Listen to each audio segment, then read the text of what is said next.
Hey everyone, welcome back to FSi DFS. I'm McKinley412. Hope you all had a fantastic weekend as we head into another week of NHL hockey. Monday, the scheduling is kind of weird. There's only one game here tonight, Montreal at Buffalo, but then tomorrow is the big day. All 32 teams in action. Every game is a staggered start time from 6 p.m. Eastern until 11 o'clock at night. It's going to be fun. It's going to be a lot, and we will have, obviously, a preview covered for you guys with that releasing on Tuesday morning. The videos release at 6 a.m. every day, and hopefully they've been helpful for you guys. So let's just kind of dive right in here. A little bit of a different sheet here today just because it's only one game, and I didn't want to do your standard preview video because that would have just looked very blank and very dull.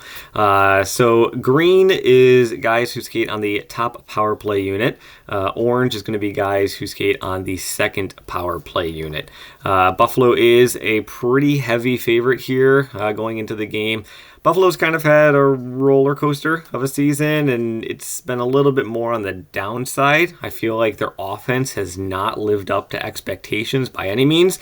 This was one of the best offenses in all of hockey last year, and they seem to be struggling to generate even 3 goals in a game in this young season so far. Granted, they've played the Islanders twice and the Rangers once, and so that's 3 of their 5 games, and those teams are just known for just shutting teams down and just making hockey not fun to play. Montreal on the other side, they play a lot of fun hockey. There's going to be goals scored, so the over-under is at 6.5, with it trending a little bit closer to 7. In terms of the power play units, Buffalo has really struggled on the power play unit. Now, I will say these 2023 numbers, take them with a grain of salt, or like a really large grain of salt. 6.3% for Buffalo's power play is not going to be sustainable. They are going to improve. But yeah, it is what it is. They're just struggling offensively. Montreal, they are 11.8, 24th in the league. And then the PKs, Buffalo allowed a power play goal against in their very first penalty kill attempt, and they've been perfect for the remainder of the season so far. And then Montreal is smack dab in the middle of the league.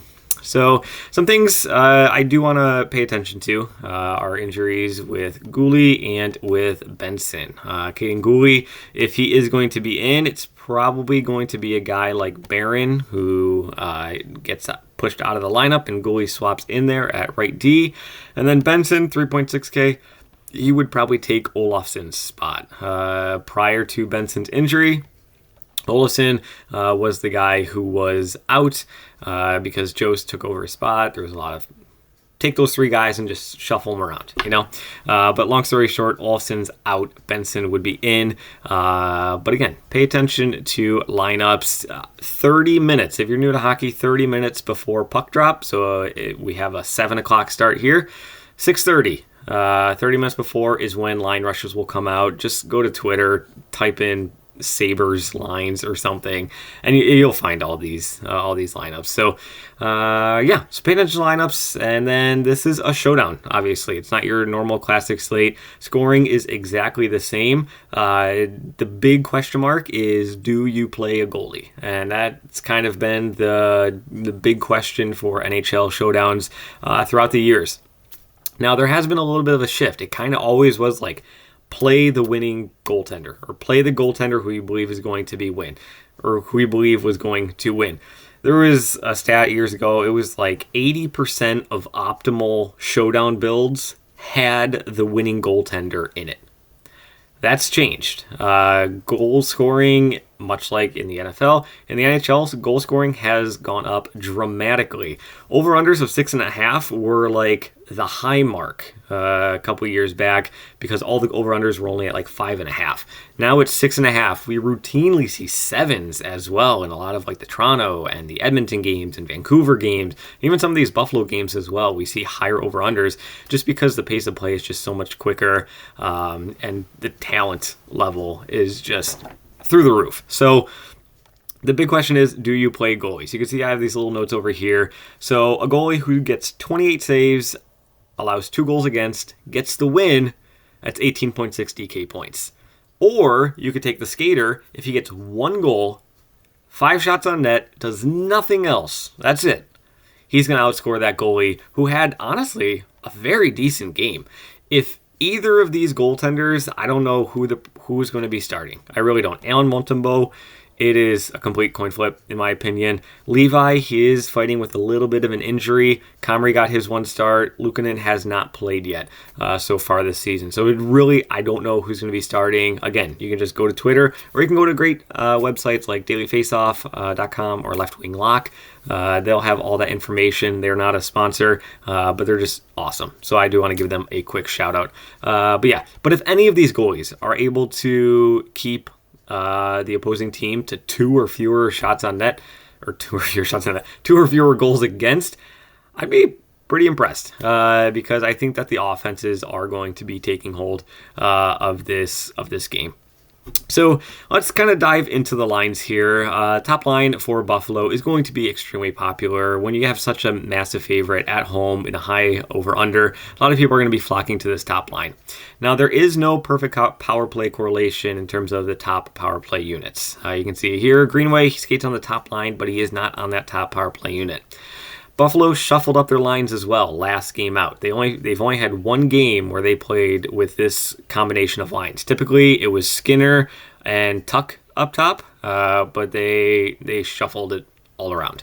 And they looked really solid. They beat the Islanders. They beat them 3-1. And honestly, they should have had more than 3 goals. Like they were in full control of that game from start to finish. So Greenway, he's looked nice. I really like him at 3K. He's not going to give you much of a ceiling by any means. But even when he wasn't skating along Thompson and Cousins, and he was skating with Middlestat and Peterka, he was doing just fine. That line was doing very well. So at 3K, the opportunity is there for him to do very well. Salary is not going to be an issue at all. You can take the 4 most expensive skaters on the slate. I'm not talking about goaltenders. You can take skaters. So Thompson, Dahlin, Cole Caulfield, and Matheson. Jam them all into your lineup, and you'll still have enough salary left over to finish it all off. You could throw in Greenway, and I think you end up with like 3,100 remaining left. Salary is not going to be an issue on this slate, but Greenway I do think can provide you with some nice salary. Thompson, 11K for a very good reason. He's just going to be shooting the puck like crazy. I want to say he had 8 or 9, maybe even 10 shots on net last game out. So I really do like him there. And then Cousins, 8.2. One of my more favorite plays in this showdown. He is the cover, the thumbnail of this video. So I do like what Cousins is able to generate. Also, with showdowns, correlation is even more important than it usually is. So having a power play trio or who also skates at even strength can be a huge thing. So this line of Peterka, Krebs, and Olofsson could be very intriguing. I've also seen people try to stack like 4 people from the same power play unit and just hope that the team generates 2 power play goals. So you could take like Thompson, Cousins, Skinner, and Tuck. You're gonna have to have 2 cheaper options, but like if the Buffalo power play scores 2 goals and then at even strength they score 2 more goals, you're probably gonna be sitting pretty well, because chances are like on those 2 power play goals you're gonna have 4 of the 5 guys on the ice in your lineup. And then at even strength with those goals, you're going to be having, 4 members of the top 6 skaters. So I've seen that strategy done. But I do want to talk about this Peterka, Krebs, Olofsson line. So Olofsson, again, pay attention to injuries. He might not even be in the lineup. Olofsson's main role in this Sabres roster is to just rip a slap shot from the wall, a nice one-timer on the power play, and that's kind of his game. He's a big liability defensively, and offensively at even strength at 5v5, he honestly doesn't do too much. He's mainly I'm going to rip a one-timer and hope to score, and that's it. So very GPP play here. I would not feel safe with him in cash at all. Peterka and Krebs, they're fine for cash, especially at their prices, like 2.6K for Krebs. He doesn't do much on the score sheet. He's more of I'm going to, annoy the other team kind of guy, but still, he gets power play time at a very close to minimum salary. So you got to have some interest with him there. In terms of the defense, one guy I do want to mention here is Samuelsson. He was 4.2K. He did score a goal last game out for Buffalo, and he already has an assist on the season as well. He is not an offensive defenseman at all. That is going to be Dahlin's job and Power's job.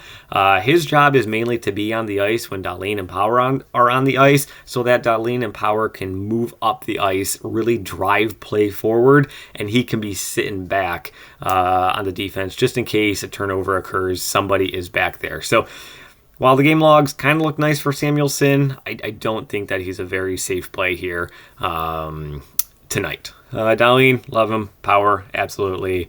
And yeah, so that's kind of where the Buffalo Sabres land. And this is just kind of like your nitty gritty NHL veterans line, who's just going to go out there, cause mayhem. They're probably not going to score a goal, but they're going to be impacting the game from a non-DFS standpoint. Montreal on the other side, Caulfield, Suzuki, and Harvey Pinard is their top line. Very similar to Buffalo in that they got two guys on the power play unit, and then their third guy does not get any power play time at all. Caulfield, he is the main shooter for this team. He, I think, has 3 straight games of 5 shots on goal with that bonus, and he's got a goal, I think, in 3 of the 4 games for Montreal and a point in all 4 of them. So going back here to like, do you take Caulfield at 9.2K or do you take a goalie for just a little bit more? Caulfield, he's got 1 goal and 5 shots on net. I think in 3 of his 4 games so far. That outscores a very good game from any of these goalies. Now, obviously, if a goalie does well, they've got an incredible ceiling. But Caulfield's definitely the guy to target there. Harvey Pinard, he's fine. Doesn't really give you much of a floor. And even though he's on the top line, he's not getting a whole bunch of minutes. He might only be getting, 13 to 16 minutes, which is something you'd want a little bit more from. But it's mainly because he doesn't get any power play time. Anderson would be my top option in this second line. Anderson, he generates shots. He's actually one of the better shot producers on this Montreal team. I think he's right behind Caulfield in terms of generating shots per 60 minutes of ice time. So I do like Anderson. I like that price tag at 7.2K. I'm just browsing over here. Would I take him over? Well, there's nobody really in the 7K range for Buffalo. I guess Power. I'd take Anderson over Power, especially on that second line. Kind of interesting how there's that big gap in the Buffalo roster. But yeah, Anderson, he's fine. Monahan, he's been doing well. He's got a goal and assist, I think, in 2 of his 4 games, but he's very low floor as well. Game logs, again, they look nice, but I would not trust him in cash. The only good thing is that he does skate on that top power play unit with Caulfield and Anderson and Suzuki. However, the bad thing about it is that the Buffalo penalty kill has been dominant this season, to say the least, only allowing 1 goal, and that was their very first time this season. On the defense, Matheson, he's been doing it all. I think he's second on the team in shots generated. He's first on the team in shots blocked so far this season. He skates on the top power play unit. I could see Matheson being extremely popular here in builds tonight. And again, salary's not going to be an issue. You can really throw in whoever you want, and that's going to be it. Savard, he's a big shot blocking defenseman, but not really going to generate anything offensively. Harris, price, he's just kind of there. He's not going to really do too much.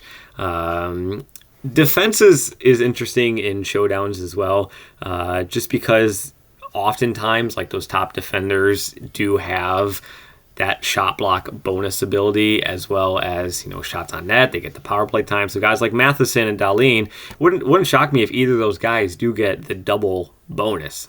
We saw Mackenzie Weegar for Calgary on Sunday night get the the double bonus. He had 5 shots on net. He had 3 block shots. That was good for 20 DK points, and he didn't even get on the score sheet. So defense is really interesting like that. You're probably not going to be getting a block shot bonus from any of the forwards. It happens, but more likely not for that. So if I was to really, give some plays out here for tonight, Thompson would definitely, if you're going to be playing cash, Thompson is certainly going to be in your line. Excuse me. Thompson's going to be in your line Caulfield's going to be in your line. And then I would probably choose either Skinner or Tuck. But then you'd probably also want one of Greenway or Cousins, just so you do have some of that correlation. Because correlation is key. Make sure you have correlation in your builds wherever you go.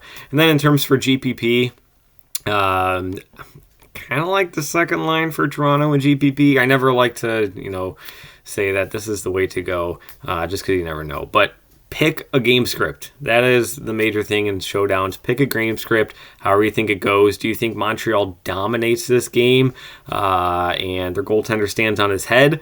Play captain the Montreal goalkeeper. If you think he's going to stand on his head and Buffalo only gets one goal, but they're going to be firing the puck constantly, captain the goalie. Maybe Montreal scores on the power play, you think. So jam in some of the power play guys. And yeah. So pick a game script. That's kind of where you go. Tuesday, that is the big slate I'm super excited for. 32 teams. It's 700 some skaters are going to be taking the ice, but we'll break it all down. We'll have our sheets up here in our preview videos. And yeah, so good luck in your contest tonight for this one game, and we will see you on Tuesday.